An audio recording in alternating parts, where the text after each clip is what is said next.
Good morning. Mark Engstrom here. We're about to launch week 3 of distance learning, and I hope we all have a great week. Let's touch base on the distance learning front. I wanted to give you guys an update. I spoke to the teachers last week, and for students who have the accommodation, or for students whose eyes are tired, or students who are having problems with the technology, what we're going to allow is we're going to allow students to write things out on paper and take photographs and send them in.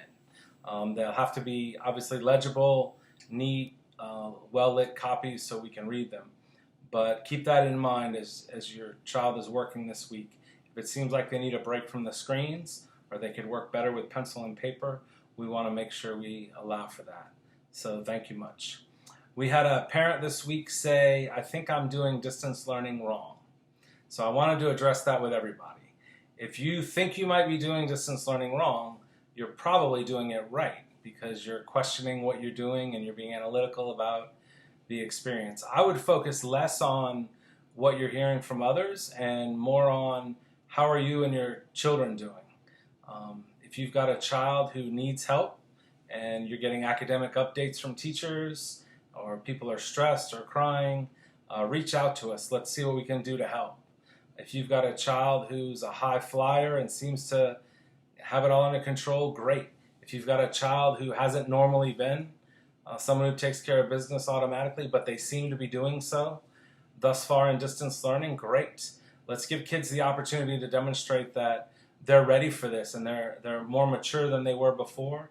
And if a kid wants to take distance learning as an opportunity to finish strong and head out into the summer, having given you the confidence that they're more mature than when they started this year, I think that's phenomenal. Let's give kids the leeway to do that. So it's probably less about doing it right or wrong, and probably more about, is it working for you and your family? So keep communicating if that would be helpful, for sure. So this week's survey is linked, just as I rolled out the photos last Friday. If you would send in photos of food in your house, preparing food, eating food, a plate full of food, a dish on the table, a takeout bag, whatever. It'd be really cool to see your family with the food you guys are eating. In addition to seeing you guys, which is great, it'll be cool to see what everybody's eating. Maybe it'll spark ideas. And the survey this week is about food as well. So click any and all of those boxes. It's not multiple choice. Click any and all of those boxes that are applicable to how you guys are doing food and what your kitchen looks like and how you guys run it. So I hope you guys have a great week. Let's stay in touch. Ciao.